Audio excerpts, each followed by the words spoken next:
चलो, electric field तो discuss कर दिया था, बेसिक बेसिक बात हम लोगों ने कर लिया था इलेक्ट्रिक फील्ड का। एक क्वेश्चन से शुरुआत करते हैं, पढ़ाइएगा इस क्वेश्चन को। क्वेश्चन है कि एक ड्यूट्रॉन है। ड्यूट्रॉन समझते हो तुम लोग? ड्यूट्रॉन किसको बोलते हैं? नाम सुना है कभी ड्यूट्रॉन का? अरे बाबा, ड्यूट्रॉन का नाम सुना है कभी? नहीं सर। चलो बढ़िया। अ, कभी हाइड्रोजन के आइसोटोप के बारे में पढ़े हो? हाँ, तीन यस सर। ट्रिटियम हाइड्रोजन का कितना आइसोटोप होता है? 3। हाइड्रोजन का होता है 3 आइसोटोप। कौन कौन सा? H11, H12, H13। ये तीनों भाइयों का नाम जानते हो? यस। क्या होता है, क्या क्या नाम होता है?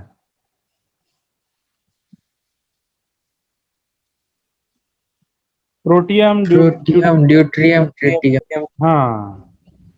तो ये जो ड्यूट्रॉन है, ड्यूटेरियम और ड्यूट्रॉन सेम भाई साहब हैं, उनकी बात हम लोग कर रहे हैं।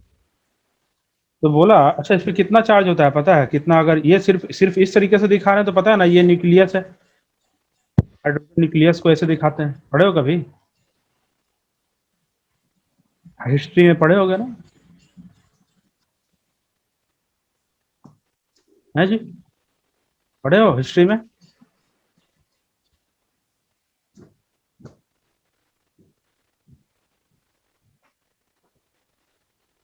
हैं?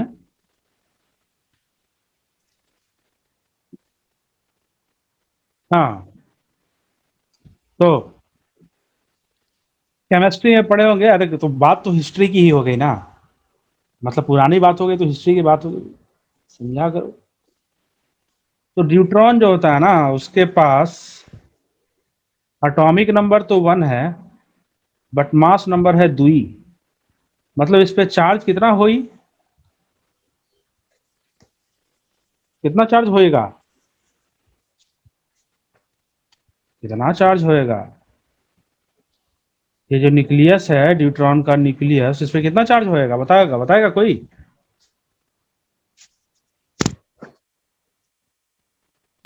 अरे बता एक भी दो। प्रोटॉन, एक न्यूट्रॉन। एक प्रोटॉन और एक न्यूट्रॉन, तो कितना चार्ज होएगा? ई होएगा? 1। ई होएगा charge. Yes sir. E for इमली है। वही 1.6 न्यूट्रॉन। अच्छा, और इसका मास पता है? मास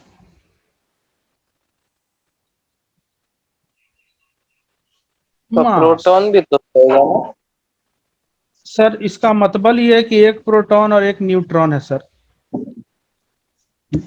मास नंबर में समझते हैं ना, atomic number plus number of neutron होता है सर। तो मास क्या होगा इसका? का दुई मास गुना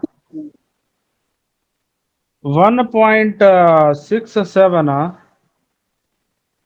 गुना 10 का घात -27, मतलब 1.67 इंटू 10⁻⁻27 किलोग्राम। ये इसका मास है। चलिए, ये तो हो गई भूमिका, मतलब इस सवाल के बारे में जो डिस्क्रिप्शन हो गया वो हो गया। अब सवाल क्या है? सवाल है कि एक ड्यूट्रियम इसी तरह का एक एटम है, या उसका न्यूक्लियस समझ लो, और हम चाहते हैं कि ये हवा में लटकता रहे। तो कितना इलेक्ट्रिक फील्ड हमें अप्लाई करना पड़ेगा, और किधर की तरफ इलेक्ट्रिक फील्ड का डायरेक्शन होना चाहिए? Find E to suspend the deuteron, to suspend, to just suspend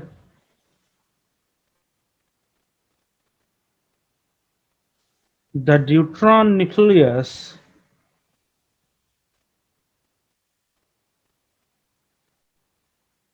in air? Can you find out? बना सकते हो, इतनी सारी जानकारी है तो चलो बनाओ फटाक से।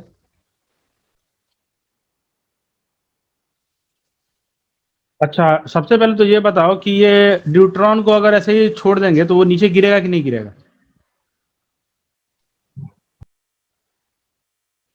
नीचे गिरेगा कि नहीं गिरेगा ये?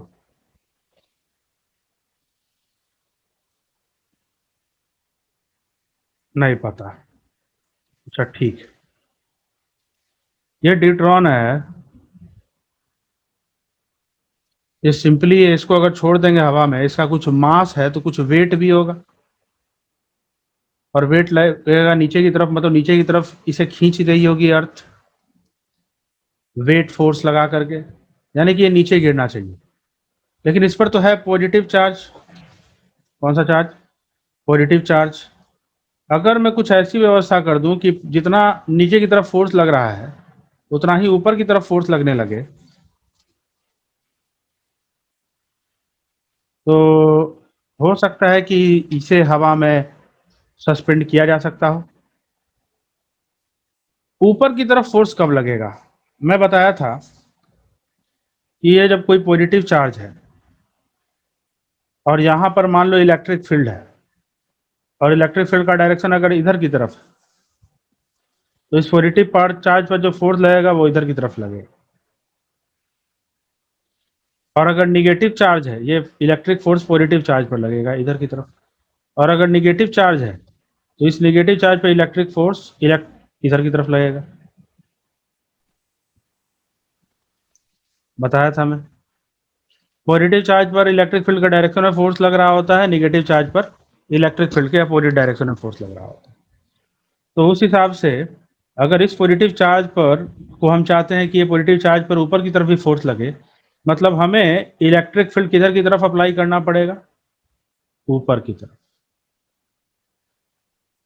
अब मान लो कि ये इलेक्ट्रिक फील्ड जो हमने ऊपर की तरफ अप्लाई किया, इसका मैग्नीट्यूड ई है, ऊपर की तरफ है ये तो पता चल गया, क्योंकि ऊपर की तरफ अगर इलेक्ट्रिक फील्ड होगा तभी इस पर फोर्स जो होगा वो इलेक्ट्रिक फोर्स ऊपर की तरफ होगा। अब हम चाहते हैं कि ये हैंग रहे, तो हम कह सकते हैं कि टू सस्पेंड अगर करना हो इसे, तो एफ ई को क्या होना पड़ेगा? एम जी के बराबर होना पड़ेगा। एफ ई बराबर क्या हो जाएगा? M G. तो उस कंडीशन में एफ ई बराबर एम जी लिखेंगे, और एफ ई को क्या लिख सकते हैं हम लोग? इस पर चार्ज कितना था? ई था ना, इसका क्यू कितना था? ई था। तो हम लोग लिख सकते हैं E into E equal to M G. तो ई बराबर क्या हो जाएगा? ई बराबर क्या हो जाएगा? ई बराबर हो जाएगा M g divided by small e, होगा। Yes sir. और उस हिसाब से ई बराबर एम जी, मास कितना आया था जी? 2 इंटू 1.67 इंटू 10⁻⁻27। अब तुम्हारे ऊपर है, तुम चाहते हो तो 9.8 ले लो, तुम चाहते हो तो 10 ले लो। अगर मैं 10 लेकर के बनाऊंगा तो 10, और ई का वैल्यू क्या लिखूंगा? 1.6 इंटू 10⁻⁻19। सोल्व करो इसको, ये अप्रोक्सीमेटली कट जाएगा, और बाकी सोल्व कर लो। ई का वैल्यू कितना आएगा अप्रोक्सीमेटली, बताओ। 2.08 into 10⁻² आता है। हाँ वही अप्रोक्सीमेटली 2 बिल्कुल। के आसपास होगा, 2 वाला टर्म रहेगा ही रहेगा उसमें। तो आया है इतना किसी का? यस सर, ये request।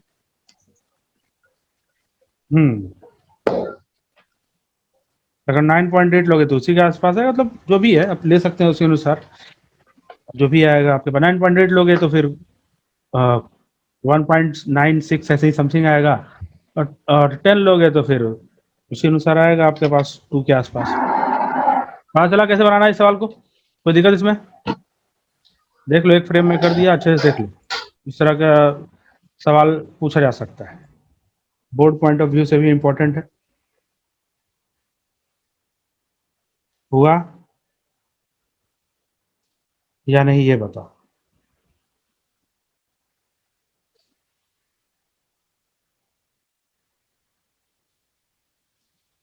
चलो ठीक, आगे बढ़ते हैं।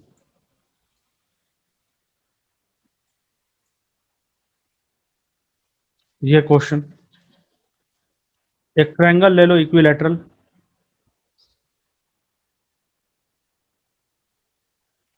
ठीक है, इक्विलैटरल ट्रायंगल है, और इसमें फिर एक स्क्वायर ले लिया है ऐसे, ठीक है, और फिर एक पेंटागन ले लिया। पेंटागन समझते हो? गन है तो आदमी को मारा जाता है ना जी, पेंटागन मतलब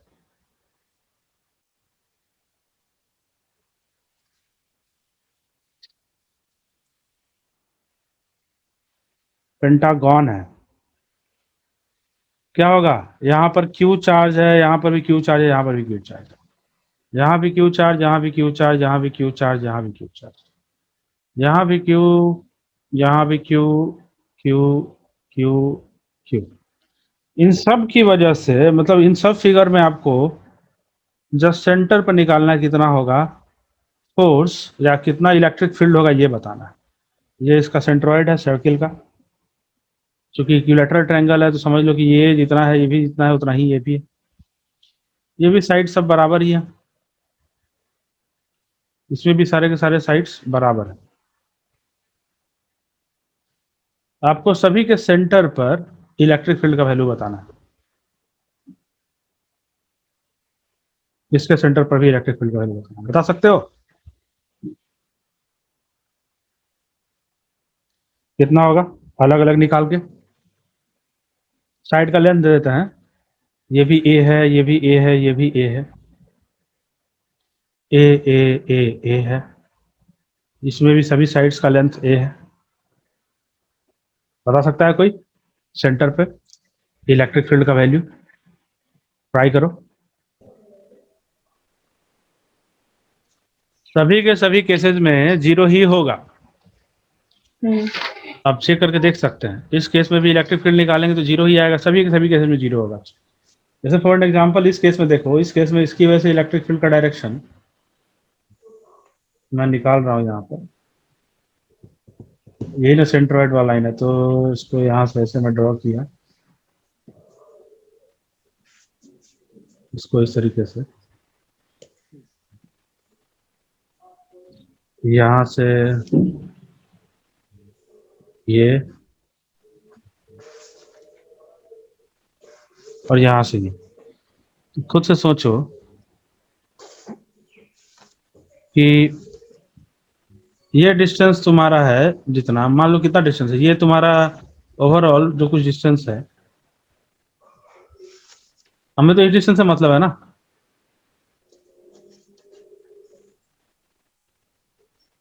ठीक है।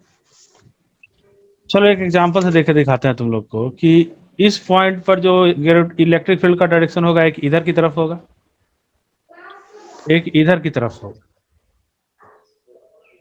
ये एंगल कितना होगा, कोई बता सकता है?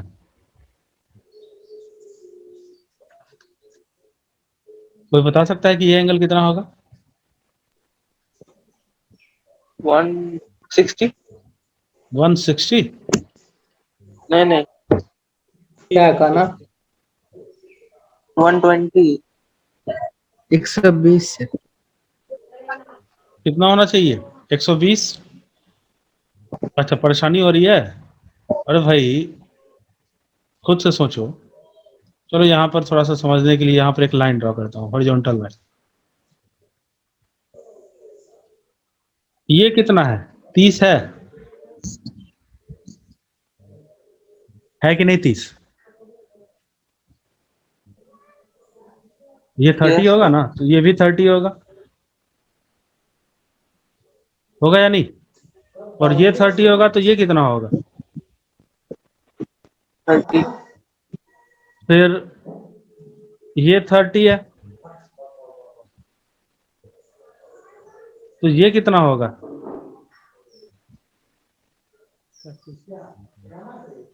ये भी 30, और इसके जब सामने वाला जाएंगे तो ये भी 30 होगा। चलो थोड़ा बड़ा करके दिखाता हूँ,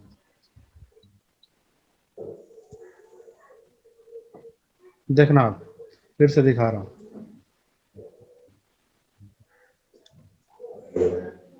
बताना।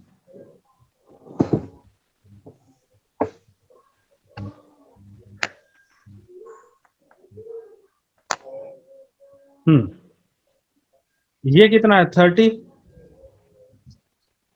इस जगह पे,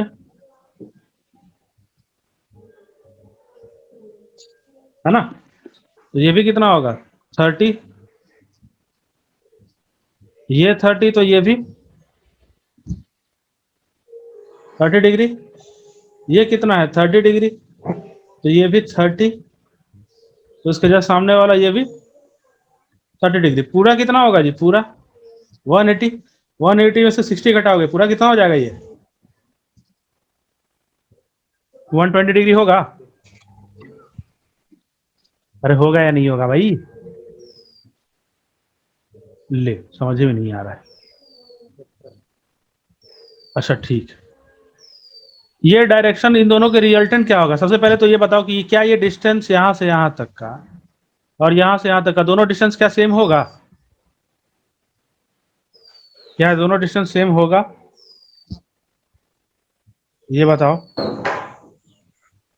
अगर मैं यहां से यहां तक का डिस्टेंस निकालूं, चूंकि सेंट्रोइड है ना, तो ये डिस्टेंस पता होगा तुम लोग को कि सेंट्रोइड से ये जो डिस्टेंस है, ये डिस्टेंस दोनों सेम होगा या नहीं होगा? ये बताओ। ये डिस्टेंस और फिर ये डिस्टेंस यहां से यहां तक, ये डिस्टेंस और ये डिस्टेंस, ये दोनों समान होगा कि नहीं होगा? चार्ज भी सेम है, तो सिंपल बात है कि दोनों फोर्स भी सेम होगा और रिजल्टेंट जो होगा वो जस्ट बीच में होगा। रिजल्टेंट को अगर मैं दिखाऊं तो रिजल्टेंट जस्ट बीच में होगा, ऊपर की तरफ होगा रिजल्टेंट इन दोनों की वजह से।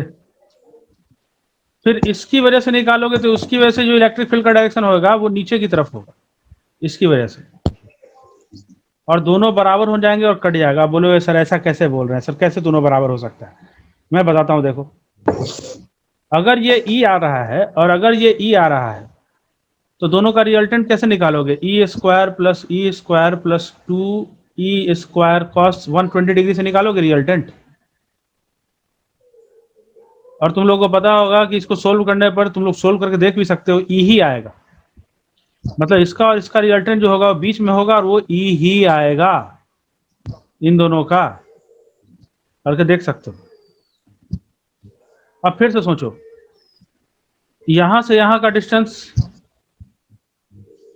यहां से यहां का डिस्टेंस और यहां से यहां का डिस्टेंस सब तो सेम ही था, तो इसकी वजह से भी अगर इलेक्ट्रिक फील्ड निकालेंगे हम, तो इलेक्ट्रिक फील्ड जो आएगा वो ई ही आएगा, लेकिन नीचे की तरफ आएगा ई।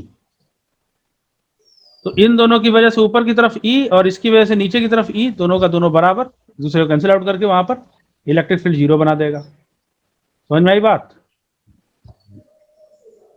ये कुछ पल्ले पड़ा? हाँ जी। तो यही काम आप कर सकते हो सारे के सारे रेगुलर फिगर में। तो रेगुलर फिगर जितना भी होगा, रेगुलर पेंटागन, हेक्सागन, या फिर तुम जो है क्यूब ले लो, या फिर स्क्वायर ले लो, या फिर इक्विलैटरल ट्रायंगल ले लो, सभी के सेंटर पर इलेक्ट्रिक फील्ड क्या आएगा? सभी के सेंटर पर इलेक्ट्रिक फील्ड क्या आएगा? 0 आएगा। At all the centres, at the center of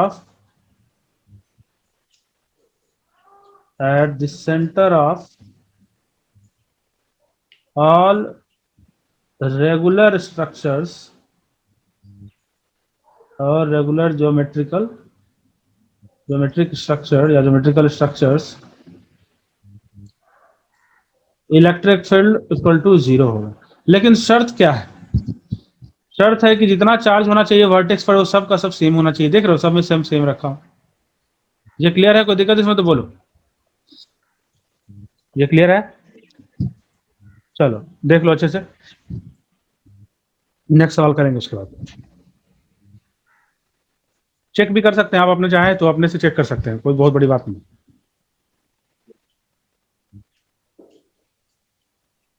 ठीक है ना? ये क्वेश्चन करके दिखाओ तुम लोग।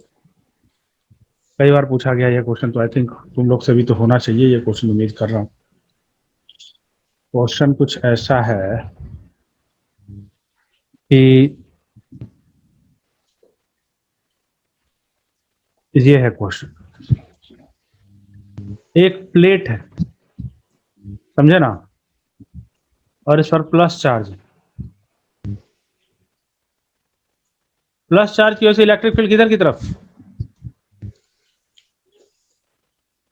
दूर, या फिर प्लस चार्ज से दूर की तरफ, या प्लस चार्ज की के टुवर्ड्स। दूर। तो इसका मतलब है कि इलेक्ट्रिक फील्ड इस रीजन में कहां पर होगा, नीचे की तरफ होगा electric field.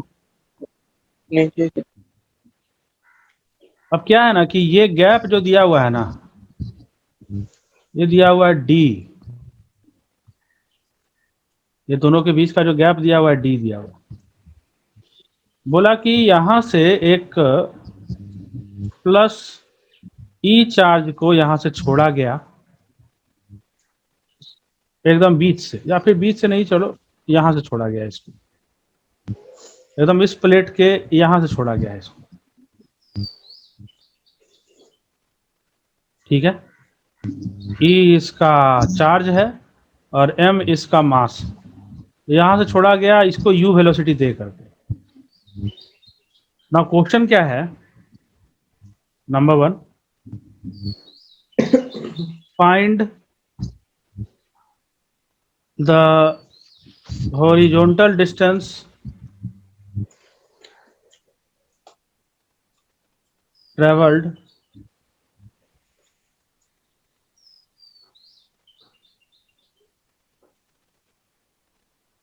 by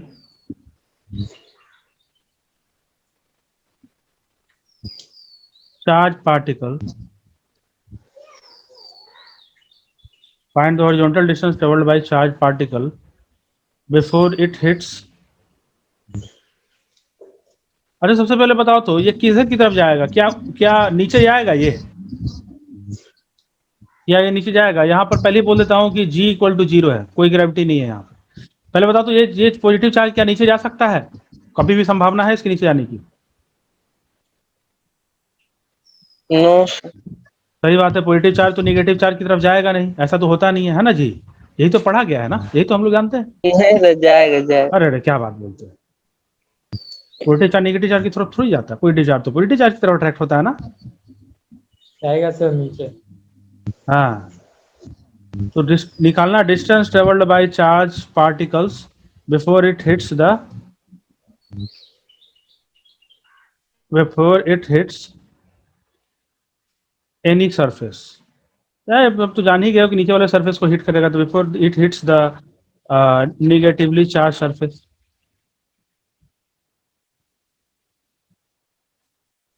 negatively charge surface.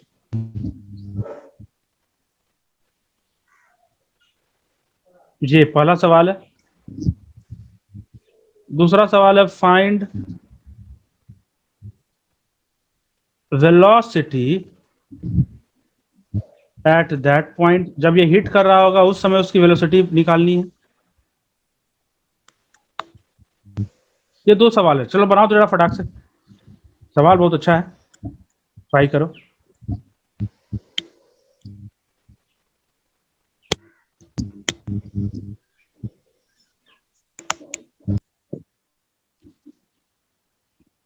देखो, इसका सबसे पहले तो पाथ होगा इस तरह का, इस तरह का पाथ होगा, समझे, प्रोजेक्टाइल की तरह। अब सिंपल बात है, ऐसे इसको जब भी प्रोजेक्टाइल मोशन जैसा कुछ भी हो, दो हिस्से में बांट लेते हैं। चलो इसको मान लेते हैं एक्स एक्सिस और इसको मान लेते हैं वाई एक्सिस। तो शुरू में देखा जाए तो इनिशियल वेलोसिटी एक्स के डायरेक्शन में यू है क्या इनिशियल वेलोसिटी एक्स के डायरेक्शन में यू है? नहीं Yes, पता। Yes sir. Initial velocity x के डायरेक्शन में यू है और इनिशियल वेलोसिटी वाई के डायरेक्शन में जीरो है क्योंकि शुरू में तो नीचे थोड़ा ही जा रहा है, शुरू में तो नीचे की तरफ कोई वेलोसिटी ही नहीं है। अच्छा, यू के डायरेक्शन में, एक्स के डायरेक्शन में कोई फोर्स लग रहा है क्या? एक्स के डायरेक्शन में कोई फोर्स नहीं है, तो एक्स के डायरेक्शन में कोई एक्सेलरेशन भी नहीं है। समझ में आ रही बात? तो वाई के डायरेक्शन में बात करते हैं। वाई के डायरेक्शन में एक्सेलरेशन दिखेगा कैसे? देखो, ये जो पॉजिटिव चार्ज पार्टिकल है, किसी भी जगह चला जाए, मान लो यहां पर चला आया, तो इस पर एक फोर्स लग रहा होगा नीचे की तरफ। कौन सा फोर्स? Electric force. कितना लग रहा होगा? एफ ई, इलेक्ट्रिक फोर्स बराबर कितना चार्ज था? ई इंटू इलेक्ट्रिक फील्ड था ना, इतना फोर्स लग रहा होगा नीचे। अब हम लोग जानते हैं कि एफ इलेक्ट्रिकल जो है वो नीचे की तरफ है, वाई डायरेक्शन में एक ही फोर्स लग रहा है, एफ इलेक्ट्रिकल, और वाई डायरेक्शन में जो एफ इलेक्ट्रिकल लग रहा है वो कितना लग रहा है? ई इंटू ई। सही बात है। हम लोग ये भी जानते हैं कि नेट फोर्स वाई डायरेक्शन को ऐसे भी लिख सकते हैं, net force in Y direction. Y direction में अगर कोई फोर्स, कोई भी फोर्स लग रहा होता है, तो नेट फोर्स, यहाँ पर वाई डायरेक्शन में नेट फोर्स है ना, ये तो, और तो कोई फोर्स नहीं लग रहा है। मैंने बोल दिया कि ग्रेविटी तो है नहीं, तो नेट फोर्स इक्वल टू, सुने हो, मास इनटू एक्सेलरेशन। तो हम लोग लिख सकते हैं कि वाई डायरेक्शन में जो नेट फोर्स होगा उसके लिए लिख सकते हैं कि मास इनटू वाई डायरेक्शन में एक्सेलरेशन बराबर वाई डायरेक्शन में नेट फोर्स, इट इम्प्लाइज, ये लिख सकते हैं ना, mass into acceleration in Y direction equal to E into e, लिख सकते हैं, लिख सकते हैं।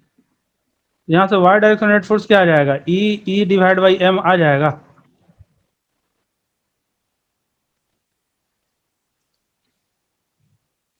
Y direction net force E divide, net acceleration आ गया, ई डिवाइड बाई एम। तो एक्सेलरेशन पता हो गया। अब जब हिट करेगा, कहां पे हिट करेगा ज्यादा से ज्यादा? ये कहां पे हिट करेगा? अगर हिट करेगा तो कितना नीचे गया है? डी डिस्टेंस नीचे गया है। तो हम लोग कह सकते हैं, अच्छा, ए वाई के बारे में एक और बात, अभी तक हम लोग तय नहीं ना किए हैं कि कौन सा डायरेक्शन को पॉजिटिव माने, कौन सा डायरेक्शन को निगेटिव। तुम्हारे ऊपर है। अगर मैं इस डायरेक्शन को,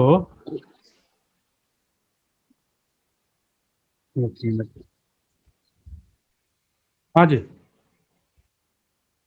सुनिए, तो ये तो आप पे निर्भर करता है ना कि आप इसे एक्स डायरेक्शन मानते हो, पॉजिटिव मानते हो या निगेटिव मानते हो। अब जैसे मैं इसको अगर मान लूँ कि ये पॉजिटिव एक्स है, तुम्हारे ऊपर डिपेंड करता है। मैं इसको पॉजिटिव एक्स डायरेक्शन मान रहा हूँ और इसको पॉजिटिव वाई मान रहा हूँ, तो क्या कह सकते हैं इसको? देखो, अगर मैं इसको पॉजिटिव एक्स और इसको पॉजिटिव वाई मान रहा हूँ, तो ए वाई बराबर क्या लिख सकता हूँ?